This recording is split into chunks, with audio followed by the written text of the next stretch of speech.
I couldn't get over the fact that it wasn't a manual. Yeah, but when you got a manual,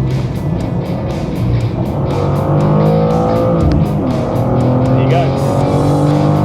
Yeah. I think being part of the Need for Speed and Fast and Furious generation, I think Japanese cars will always hold like a special place in my heart. Hello there, and welcome to the T-Junction. I'm Jats. Now, for the eagle-eyed viewers out there, you'll probably notice that Dhroov is sitting alongside me, but we're not in a Honda Civic Type R. We are in something quite different. Dhroov, what on earth happened since our last conversation? So, hello everybody. I'm back again for another episode. So, I had a 3-car shortlist. A Lexus LC500. Oh, lovely. Beautiful cars. Porsche 911 and the new Civic Type R. Right. So the new FL5? FL5 Civic Type R, yeah. Absolutely. So those were the 3 cars on my real sort of short list. Okay. And we thought we'd start with number 3 on the list, which would be the new Civic Type R. Why was that? I think I'd be doing myself a disservice if I didn't go to have a look at it. Okay. I'm already very, very used to the Honda. I loved that thing to pieces. Yeah. I owned that for nearly 4 years. Yeah. But I think the difference isn't huge, is it? No. By all accounts, in terms of the drive anyway. So No. your looks is very different. The looks are very different, Yeah. but the actual to drive is very much the same. The engine's the same, Yeah. suspension setup is the same, interior slightly updated. Yeah. That's about it, really. Yeah. Because I remember you calling me and saying, do you fancy coming out? Because I'm going to go and have a look at the Honda Civic Type R. Yeah. And I couldn't say no, could I? Absolutely, absolutely. So we went for it. Yeah. I seem to remember when we got to the Honda garage, you were quite excited, like a little kid. Yeah. You were hopping and skipping as you went in. Yeah. But you weren't hopping and skipping when you came out. No, I mean, I think being part of the Need for Speed and Fast and Furious generation, I think Japanese cars will always hold like a special place in my heart. So I had very high hopes for it, absolutely. Yeah, and indeed. don't get me wrong, it's a fantastic car. Looks great, but was it worth 20 grand more than what I already had? And that was the question, wasn't it? Yeah. Because what you were getting was fundamentally the same car. Yes. Yeah, okay, it is slightly better, but is it £20,000 better? And that's the question you've got to ask yourself. Because, in fact, it would have been more than 20,000 because there weren't any used ones available, and you would have been looking for a brand new car, wouldn't you? Correct. So you would have been paying about £25,000 roughly more to trade up from a car with 13,000 miles on the clock to something that was, well, it was equally as good, not a huge amount better. Yes, of course, the interior was different, wasn't it? Yes, interior was different. Interior was lovely. Seats were very much the same, just red compared to the black that I had previously. Yeah. But other than that, pretty much the same. Slightly better infotainment system. Yes. 50 grand car. It's Exactly. crazy It was a £50,000 car, wasn't it? And then I remember you standing in front of it actually and saying to me, no, I'm not feeling it. Yeah, absolutely. I think inside I was looking at it, I was thinking, I can see myself buying one. Like, this is it, this is sorted. Then I stood outside and looked at the car from the front and I thought, actually, you know what, this is the same car. Even like little things like the parcel shelf is identical. The hump in the boot is identical. Yeah. Everything was pretty much exactly the same. So would it have been worth it for me to upgrade from what I had already? Probably not. So we walked out of there, as I say, and your tail was down a little bit. I think that's the only way I can put it. I think I thought to myself, the rest of the day is going to be like this. Yeah. I'm not going to lie, I did think, oh, okay, fair enough. So then we set off to go towards the Lexus dealership. Now, the Lexus dealership in Leicester, from where the Honda garage was, drives straight past the BMW garage. And I know that you wouldn't buy a BMW. Yeah. So there was nothing in it for me at that point at all, other than me saying to you, would you like to go and have a look at an Alpina? Yeah. And see if they've got one. Just have a look. And you weren't going to buy one. You weren't even interested in it. But it was just to see if... Because I've always raved about Alpinas, and I know you haven't. Yeah. And it was a question of just trying to understand whether you know... That was an option. Yeah, absolutely. And it was on the way. We were early, I think, as well. We were early, so we were running ahead of time. So we thought, why not? Let's go and have a look. Yeah. And they had a beautiful Alpina... Was it a B4? Wasn't it? Yeah. It was a green B4 that metallic had green outside. B4 sitting outside, yeah. Absolutely stunning. And I think what they had almost at the start when you walked in was an M2 4Ti in frozen, like I think it's Portimao blue. It was fully loaded. Yeah. Looked great. And interestingly, it was the same price as the Honda Civic Type R. Yes, pretty much the same price. Yeah, I think it's about £2,000 more, I think it was, wasn't it? Barely anything in it. So I thought to myself, hang on a second, I'm getting X-Drive, which, you know, we live in the UK, so winter roads and winter was coming up soon, so that was kind of something to think about.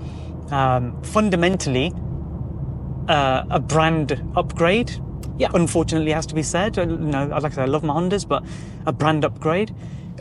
Interior quality was better. Yeah. But the only thing that was different really was the automatic gearbox. Exactly. And I think when we spoke to the salesman, Daniil Chauhan, who was absolutely brilliant, I've got to say, he offered us a test drive in one of their demo cars. And initially, when we drove out from the garage, I think as soon as the engine started and you heard a 6-cylinder, because you've not owned a 6-cylinder engine before. Never. No. I saw the look on your face and it was like, wow. Yeah. B58 sounds great. Absolutely. That's a real engine, a proper engine, rather than the 4-cylinder that you used. Which was very good. The K20 is brilliant. Yeah. It didn't sound great. No, but in terms of it doesn't exactly. No. But in terms of a 6-cylinder, you went from one of the best 4-cylinder engined cars that are out there to one of the best 6-cylinder engine cars that are out there, and the difference was quite stark, wasn't it? It was a huge difference. Absolutely. As an engine and a powertrain, it's probably fine, but I couldn't get over the fact that it wasn't a manual. Right. And I'm so used to driving a manual, and as you can tell, I'm driving a manual right now. Yeah. Driving something automatic just really was a big issue or a problem for me. Right. And it just wasn't comfortable. It was just cumbersome. I didn't feel engaged to the drive. Yeah. I think little things like BMW steering, it wasn't quite as direct as the Honda steering. So putting all those things together as a package, it wasn't for me. And like you say, pretty much as soon as I drove out the showroom, I thought, nah, I can't straight away. I think it this. was like, I don't want to do this. And I think you're a little bit like me in that respect, because when you're driving a car, you're operating a machine and you want to operate the machine. There's no point in the machine operating you, because that just becomes a waste of time. So especially if you want to enjoy your drive. Yes. So I remember taking the car for a drive. Now, you drove it. I jumped in and drove it as well. And for you, it was a completely different experience. What was your comment when we got back? Have you got anything in manual? Yeah, that's right. Absolutely. And Daniil, I think Daniil initially said, well, you can only get the M240i in automatic mode with the X-Drive. Yeah. And then he asked you whether you would consider an M car. And we were thinking old M cars at that point, weren't we? We were thinking, okay, well, so what are you thinking about? What manual M car? Yeah, what manual M car? You're thinking like E92, because that's a bit too old for what I want. Yeah, exactly. Right? I wanted something a little bit more modern. Yeah. Yeah, up to your price budget. Yeah. And I think that's what it came down to, because in the end, he said, look, I can get you into an M2, didn't he? And at that point, I hadn't even considered an M2. That wasn't on my list of 3 cars. Yeah. But when he said M2, because it's not an M Lite, it was a full M, I thought, oh, okay, maybe something interesting coming up. Not a B58, slightly better, well, the tuned version of the S58. S58, exactly, right? So I thought, okay, interesting. And the S58's a lovely engine. He mentioned that there was one M2, a manual one. Yeah. Which is quite rare, because they seem to have mostly automatics, don't they? I think it's fair to say. Absolutely. But he was aware of one actually in the system that Sitner had. And it wasn't new. And it wasn't, well, it was almost new, wasn't it? Almost new.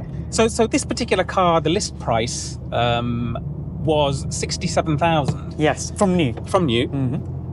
It was 4 months old on a 24 plate, and we were in the year 2024, so it wasn't, it was only 4 months old. 800 miles on the clock. 800 miles on the clock, absolutely, actually, yeah. And it was just in time for it to have its running in service. So it had its running in service. Whoever had bought the car before had bought it and I think given it back, hadn't they? I think they probably bought it. Yeah. Run it for a few months. Maybe realised it wasn't as practical enough for them, or maybe they wanted 4 doors or something. Or an automatic. Or an automatic, absolutely. And then handed it back.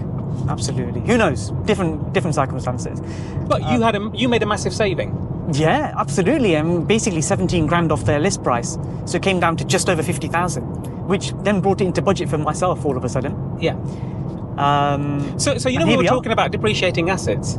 I mean, whoever owned this car only had it for a few months, and they lost a lot of money, because there wouldn't have been much of a discount on this car. No. Let's face it. It's an M car, so absolutely not. It's an M car, it's so quite sad. Yeah. Exactly. And you sort of do feel there must be a story somewhere about why that person let that car go. And if you did own this car before, and the registration number will be on some of the images that we're showing, and you do watch this video, please do get in touch, because it would be amazing to hear your story about what happened. Let's talk about the finance deal then, because all of a sudden your ears pricked up when they told you could have an M car, a manual one.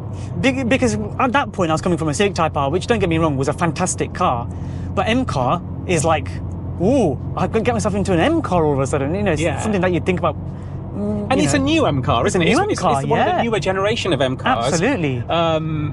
So all of a sudden, you know, It's you're a G series platform. yeah, and you have driven an M4 before, haven't you? Yeah, driven an M4 before, absolutely. And as a whole package, it was fantastic to drive. So very excited at the prospect of an M2 all of a sudden. So what finance deal did you come to? So PCP. Yeah. Okay.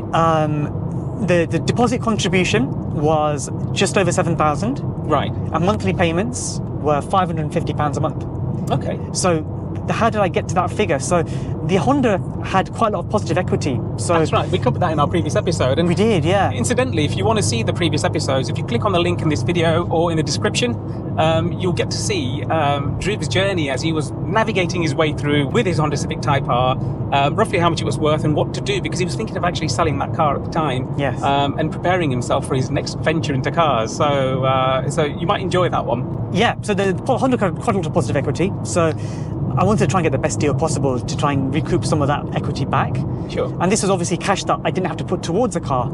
It was tied up in something that I could then transfer over to something it else. wasn't money that you had, it was equity that was already in the car. It wasn't Yeah. something you were having to pay out of your pocket. I wasn't losing out.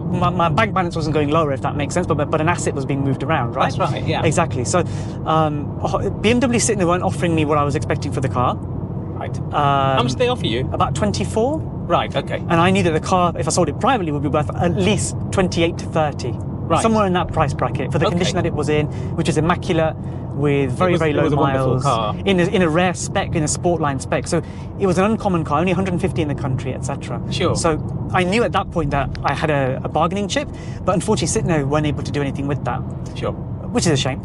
But in the end, so I shopped around to see where else I could get money for the car. So I went, had a look at brokers, etc. And it was working out, maybe quite uneconomical. I might as well just have gone with Sitno. Would have been a cleaner and easier sale. Yeah, because I think the broker was quoting you about 2,500 to sell your car. Yeah. And they would market it for around 29, 30,000, but you'd be getting about 26, 27,000 pounds back if you were lucky. Yeah, yeah.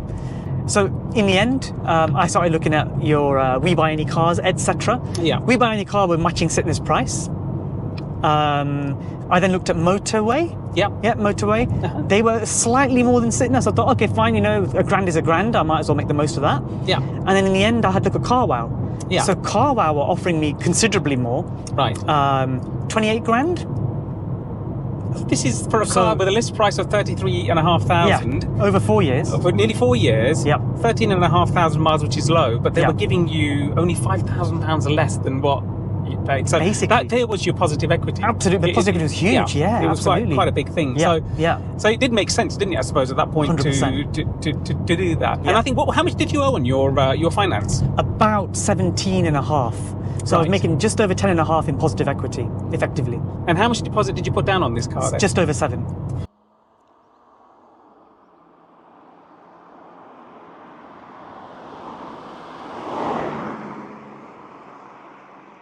So you actually pocketed some money, didn't you? as Yeah, a I result did. of that? As a result, with all the fees and road tax and everything, Yeah. it was working out to just under 3 grand that I basically pocketed. Okay, so you came out of a car, went Yes. into an M car. Yes. You put £3,000 in your pocket, and your monthly payments have gone up. Yeah. I think they've gone up by about £120 or About 130 quid per about month. 130 a month. Yeah.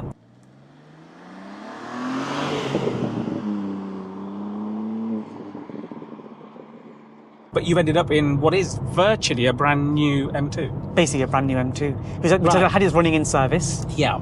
That sounds like quite a good deal to me. Absolutely, it was a great deal, and I think I have to send a big thanks to BMW Sitno for finding a fantastic car. Yeah. Especially Danil Chauhan, who was the salesman. Leicester Sitno, yeah, he was brilliant. I've used Danil before when I bought the 530D, and when I bought an A-Class Mercedes in the past as well. So, I knew Danil from then, but he's worked at different dealerships. He's held different positions, but he's been fantastic, hasn't he? Yeah. Very knowledgeable about the product, which is which is one thing that I do like about Sitno in Leicester. Most of their salespeople are incredibly well heeled. And they're knowledgeable, but they're also passionate about cars, which is quite nice to see. Yeah. Because most of them, they're sitting there selling a car or selling a product they don't really have any passion about. Yeah. And it's the scary worrying thing, isn't it? It's scary. You walk into a dealership and you've done your research, and sometimes you think, well, actually, what you're telling me doesn't quite sound right. No, it's not right. Exactly, it's not spot on at all. Absolutely. And then you go back and fact check it again, and you know you're right. Exactly. But that's even worse. So Exactly that. it does happen. I mean, that happened. I should say it really. It did happen at the Honda dealership. Yeah. The salesman, when we went to look at that Type R, the FL5 wasn't great, was it? No, it wasn't great. Unfortunately, not quite as presentable. No. Little things like that. It's very, very important when you're buying a premium product, Yes. a 50 grand product. Yeah, big difference. Absolutely. Yeah. You went to a dealership where they sold normal family cars, and you're looking at the top of the range thing. Yeah. Here, what you've done is you've gone to a premium car brand showroom, and you're looking at something probably around the middle of their range and the lowest range in their high performance models, right? Correct. It's baby M car, right? Absolutely. Yeah, and a used car, not a brand new one. So again, slightly different. But they made it special. I mean, even though it's a used car, you know, they did a little unveiling for me and stuff, which is really sweet. Yeah, because you showed me the photo of the unveiling when you went to pick it up, which I thought was pretty good. They don't sometimes they do it on a used car, but generally speaking, that's the brand new cars. Yes. Isn't it? So, which is very, very good of them. But yeah, I mean, it's been a big change from the Civic. Big change from the Civic.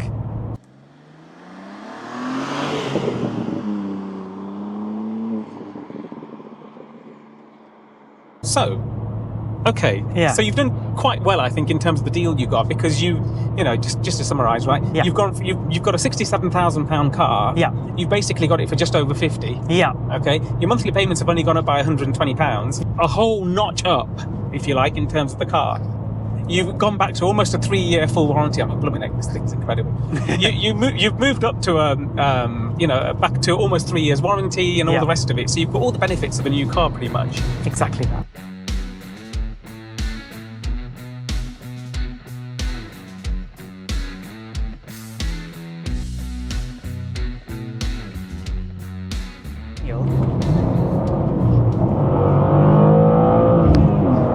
There you go.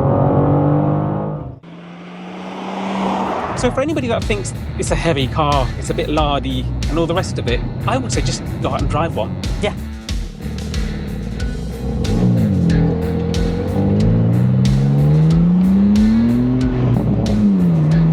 I've had it for just over 6 weeks, so coming up to 2 months now. Okay. It's been brilliant. I mean, I have a very, very long commute to work of 4 miles. But they're the most fun 4 miles that I have to do, and I really, really look forward to them. Right. So the thing is, this is a manual gearbox. Now, I know the Honda Civic had probably, well, arguably one of the best manual gearboxes you can get. Now, incidentally, if you want to see my review of Dhroov's Honda Civic Type R, click on the link in the description of this video. Dhroov, yeah, so you are driving one of the best manuals around, and you've gone to this where other people will tell you it's got a rubbery gear change and all this sort of stuff. Yeah. Just tell me what your take on this is, because you're not a BMW person, I know that. No, and you're right, you know, you're used to a really, really lovely steering and an amazing, like, sort of gearbox, and that whole connection is unreal. Like, you really do feel like a driving genius. Yeah. And then you jump in BMW, which has got an amazing sounding engine. Yeah. Sounds great, feels great to drive. You feel a bit more like a king of the road. Yeah. But the steering's a little bit more numb, and the gearbox is a little bit more rubbery. It has to be said. Okay. Yeah. It's still a manual gearbox. You know, at the end of the day, what other performance car gives you a manual gearbox? You're probably looking at Porsches. Yeah. And that's it. There's no other M car that has a manual gearbox. I can tell you now, this isn't as good as a Porsche gearbox. No. But at least it's a manual. And the thing that I noticed when I've driven this car, how slick and precise the gear change is, because there is a very clearly defined H-gate. Yes. And I think the only thing that detracts is that slightly plastic gated feel that it has. Now, I have owned quite a few old BMWs in the past, all manuals. Yes. And whilst they had a slightly longer throw, you know, and I'm going back to E21s, E24s, E28s, E34s, the whole shebang. There was always this slightly long-legged feel of going into first with a plastic sort of feel. Got you. This does have that. If I had an automatic right now, I'd have to press a couple of buttons and you'd shoot off into the distance. Yeah. But when you've got a manual... There you go. Just sounds amazing, and you just feel so much more engaged with that whole driving process. It's so much more fun. You know, take this on a track and an automatic will run rings around it. Yeah. Right? There's no question about that. But actually, who's going to be enjoying themselves more? Correct. And that's part of the fun, isn't it? Absolutely. And I can tell you from my experience of driving the new G87 M4, which was automatic, this car does feel better to me as a petrol head, as somebody who enjoys driving their car. Yeah, yeah. This doesn't have as much power. It's 50 brake horsepower down. Yeah. Okay. It's got less torque. Yeah. but straight line performance isn't that far apart, really. No, in the grand not. scheme of things, on a normal road, it's way more than adequate. Oh, 100%. I mean, 463 brake horsepower. Yeah. When do I ever going to be using 463 brake Well, you're not horsepower? really, Never are really. you? Exactly that, It's right? just very rare. In an automatic car, it will never be the same. You're threading a needle in your PlayStation, and it feels right. fine. That's right. Cars are machines. Yes. Right? And these are machines that you feel with your senses. Yeah. This is probably the best M car that BMW make right now. Yeah. And the reason why I say that is it's almost an M4, Yes. but it's 20 grand cheaper. Right? 20 grand And the cheaper. price you paid for this, Yes. it's about 35 grand cheaper. Exactly that. Exactly that. So then all of a sudden you start thinking, well, I'm in a What's the modern point? M car. Yeah. I've got the screen. Yep. I've got everything. I've got the same platform. I've Yep. got the same engine.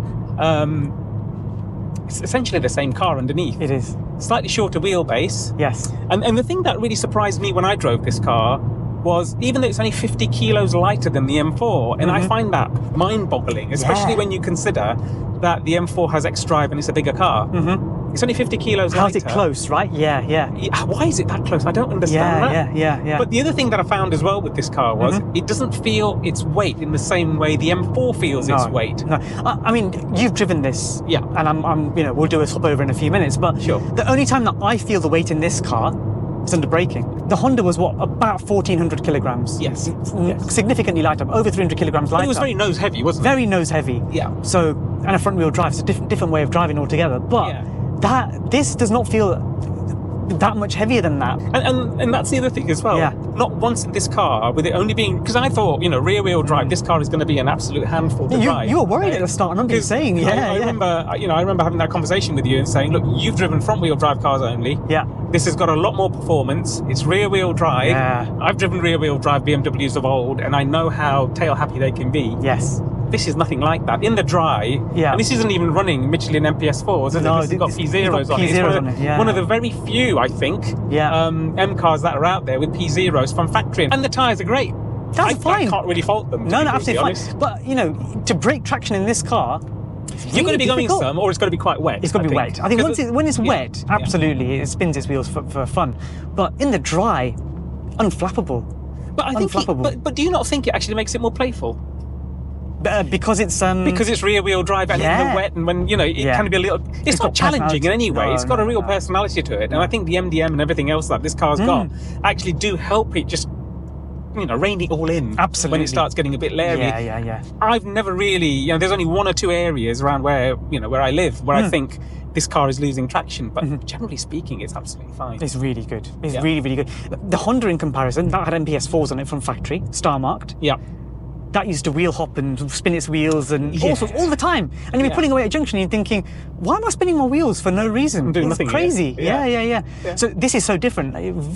It's more grown up, isn't it? Very grown up. Yeah. Very, very grown up in comparison. Yeah. But no, I absolutely love this thing. Going back to how long I've had this car for 6 weeks or so.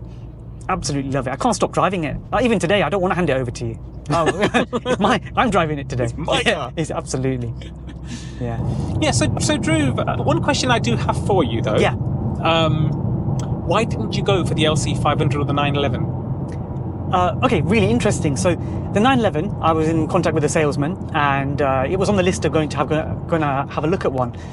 But it was slightly above budget, and I wasn't quite sure if it was the right car for me at the time. Did I need a car as big as that, etc., etc. Android Auto, Apple CarPlay, I needed that as a mandatory thing, and it wasn't really an option on the Lexus. That's one thing. The second thing, I never even got to Lexus. So, and pray, why not? Because I was distracted by your suggestion on the BMW dealership. So, yeah. But my suggestion to you for the BMW wasn't to plug BMW in anywhere at all. No. We were driving past, and I thought, something, you're not a BMW person, just have a look at an Alpina, because that's what we really went there to have a look at, didn't we? The Alpina V4 that I knew was sitting out there in the forecourt in front of that showroom. Yeah. Absolutely. I think you wanted to go and have a look at the Alpine, and you dragged me along with you. Yeah. I was pretty sure in my mind that you wouldn't be interested in BMWs anyway. You never have been. No. But here we are. The world is a weird place, eh? Isn't it just? Yeah. It doesn't feel like a baby M car at all. No. To me, it feels no different to the M4. Just pootling around like this. But I have to say one thing that's really apparent to me is that the M4 felt so much bigger than this. The other thing I found with the M4 was the weight shift that you could feel just driving around in comfort mode. You actually felt the car do the old weight shifty thing. 100%. It felt a bit like a boat. It did. It wobbles a little bit. It wobbles around corners slightly as it's trying to shimmy itself around, right? This doesn't do that. No. So for anybody that thinks it's a heavy car, it's a bit lardy, and all the rest of it, I would say just go out and drive one. Yeah. You'll be pleasantly surprised how good it is. I think that, it really makes me question, why do people go for the M4? I know the M4's got status. I understand that completely. But to actually drive, if you're a driver and you want an automatic, go for an automatic M2. Or even better yet, I know that what your belief is on the whole the 2 Series platform. Yeah. What would you rather have, M2 or M2 4Ti?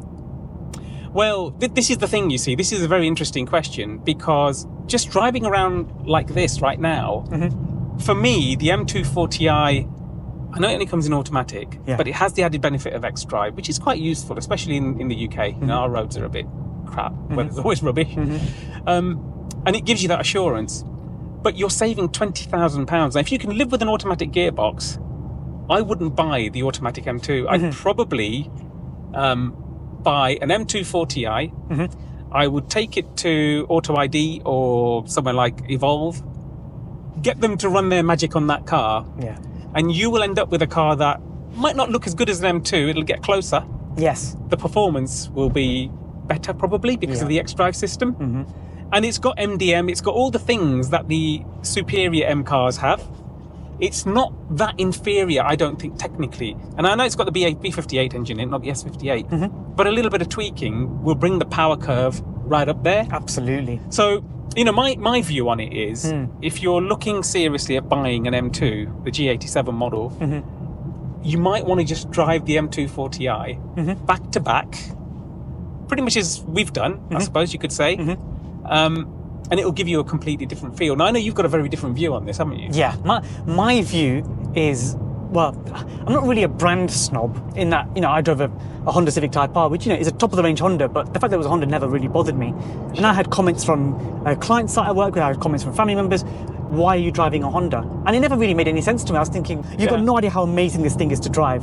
You've got no idea, and nobody really got it. A few of my friends did, and people who appreciate their cars and their driving, etc. But most people never really got it. But with this, I would say an M car, it needs to be a full fat M car. An M2 4Ti is an M Lite, like we say, right? That I don't think is any slower than an M4. It doesn't feel anything less, does it? This feels the same as one of its bigger brothers, right? Yeah. And because it's the same platform, it's the same width, it's the same interior. The actual interior is taken out of an M3, M4 and put straight into this. So everything's the same, will fit straight in. Even little things like the wing mirrors are the same. The roof is very, very similar. Yeah.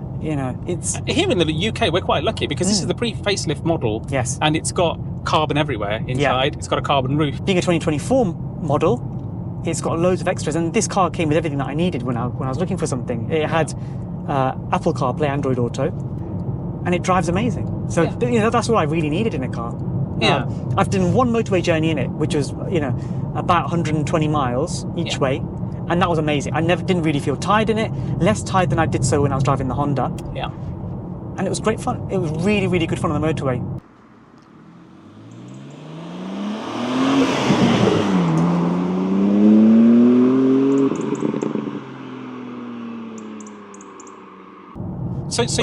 But you wouldn't buy an M2 4Ti, would you? No, I wouldn't. Absolutely not. No, it doesn't interest me. I want a manual, and I like my driving. Even if I'm stuck in traffic, I'd rather have a manual. Call me weird, because a lot of people do, but I would much rather have a manual. Occasionally, I have to drive an automatic car that somebody else in the family owns. Sure. And I begrudgingly take it, and I think, oh God, get me back in the Mazda, get me back in the Honda, get me back in the BMW, get me back in something else that's got a manual gearbox. Yeah. The M4 that I drove had carbon bucket seats. I think it was the same as the one you drove as well. That had carbon bucket seats in there as well. With the shelf. Yeah, with the little, I call it the cricket box actually, because if you were driving a manual, you were trying to move your legs around with that cricket box. It would feel like wearing a cricket box and trying to drive. Yeah. Not very comfortable. No, I think just the position of that of that tray means that every time you go for the clutch, because the pedals are offset to the right in the UK, you just bash your leg against it. It's just not comfortable. I'm glad you reminded me of that, because that's something that I was going to mention. The pedals in this car are somewhere up there on the right-hand side. Your foot, goes onto the brake pedal rather than the accelerator. Yes. It's almost that skewy. Absolutely. Yeah. It's like a whole pedal away. Yeah. So it does take a lot of getting used to, and you're kind of sitting like that. But once you're used to the fact that you're drifting everywhere, then you're all right. It's fine. Yeah. I've just put the exhaust on now. Oh, have you? M1. Nice.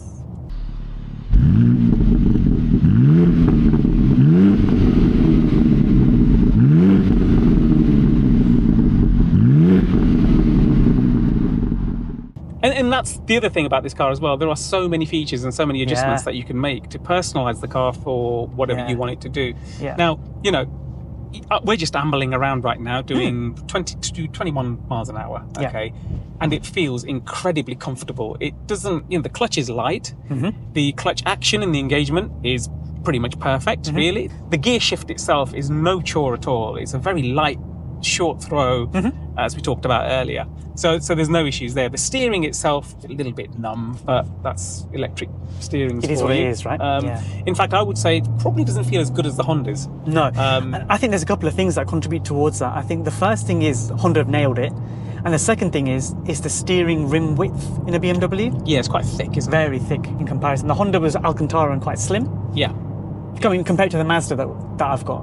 Which I think you've sat in. I don't know if you've driven it, but really tiny little steering wheel, and the amount of feedback you get from something that's uncushioned is brilliant. Feels great when you're driving it. It does, and it's a little bit. I've driven Mazda MX-5s, Porsche Boxster 996s. They're very similar. They've got this harder feel to the steering, and it communicates better from the wheels, I think. This is padded, and I think some of that transmission from wheels to your hands gets lost actually in the padding. I'm sure that's what's happening. But there must be a reason for it. Surely it's a BMW thing, isn't it? Surely there's a focus group somewhere that says, no, I'm an M car driver, I'm a man, I must have a thick steering wheel because I'm a man. Could be. It works, it does work. I do feel like a king of the road driving it. Yeah. You do. The other thing as well then, let's talk about the elephant in the room, or outside the room in this case. Okay. And that is the looks of this car. Yeah. Because when I first, when you said to me, I'm going to buy the M2, and I said to you, it looks as if it's made of Lego. I was being serious, because for me, I think the looks are very subjective, and they do grow on you, like most modern BMWs right now. I mean, they look like something out of an Angry Birds movie. There's something very wrong with BMW's design department philosophy, and when you look at the new, facelifted 1 Series, and I look at that and I think, is that a Corolla or a Yaris, or is it a Kia? Is it a Ford Focus? They seem to have just lost their way a little bit. This car, with its angles, because there's right angles, rectangles and squares on the whole of the front of this car. And it can be a little bit off-putting when you first see it. Now, this car's in Zandvoort blue. And it really accentuates all those squares, I think. I think it does. It really, because it's a bright colour, it's a highlighter colour, people look at it no matter what. It really stands it out. If you had black, it hides a lot of those angles. I think so. Right? But I think this is a very aggressive looking car. Whether or not it's a good looking car, I think is very subjective. It's really grown on me. It's really grown on me. I think from certain angles, like you say, it looks stunning. It's a little bit, I don't think it's quite as in your face as the Honda Civic FK8 was. No. Because that was really subjective. I mean, but then, like I say, I always say this, about the Honda Civic Type R. Nobody criticises a supercar for looking the way it does, right? No. The first time I saw a Zonda, I thought, what on earth is that? The first time I saw an Aventador, I thought, my goodness gracious me. What have they done? And when I saw the FK8, I thought, oh, blimey. And they're all very similar in that respect. But, those cars are at the top of their game, in terms of, like, the Lamborghinis and so on. And so is the Civic Type R, because I still happen to think that's the best hot hatch around. Definitely. Because it's still got the old, front heavy, front wheel drive. Everything's at the front, basically. None of this 4-wheel drive malarkey going on. And it just feels like a proper hooligan when you drive it. It does, completely. And that takes me back to the 80s, when I used to drive cars like that. So it does, for me, for people of my age and my sort of... the generation, right? My generation, that's what I meant to say. You could argue that, that Honda Civic Type R was a proper hot hatch. Yes. I mean, this to me, with the rear-wheel drive manual gearbox, six-cylinder engine at the front, 50-50 weight distribution, and all the rest of it, this again harks back to a BMW E30 or an E46, an E36. Yeah. All cars that I've driven before, and yes, this is a lot more modern. This is incredibly refined inside. You can just poodle around in this and not even realise you're in an M car. Yeah. In a manual, a Civic Type R, manual M2, you have to have some sort of driving experience / talent in order to drive this quickly. To drive this quickly, you can miss shift. You can cause problems. You can not be clutching properly. It's a totally different type of car altogether. So, as someone with a little bit of ego, I think it's quite nice to have that. The second, the second thing you mentioned about the E30s and the E36 and E40s, some of the older generations of BMW that this is kind of linked to. Number one, I think the rear arches on this car look a little bit E30. Yes, like E30 M3.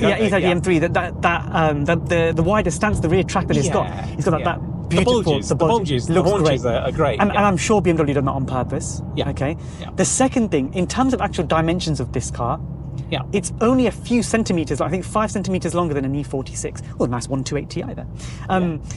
It's only a few centimeters longer than an E46 M3. Right. So, the current 3 Series now is actually quite a big car. Yeah, it's almost the size of a 5 Series from not that many generations ago. Absolutely. And this is more old M3 than the new M3 is old M3, if you know what I'm trying to say, right? It's almost like the M3, the M4 has become the M3 because it's got 2 doors, and they've become quite big and lardy. Look at the new M5. This is going back, isn't it? This is almost sort of like bringing back some of the aficionados, the people who have driven M3s before and loved them, thought the current M3 and M4 are getting a bit too big. Try one of these. Absolutely. That's all I can say. Absolutely. No, it's a great car. And it sounds great, drives great. It is a very, very, very good daily.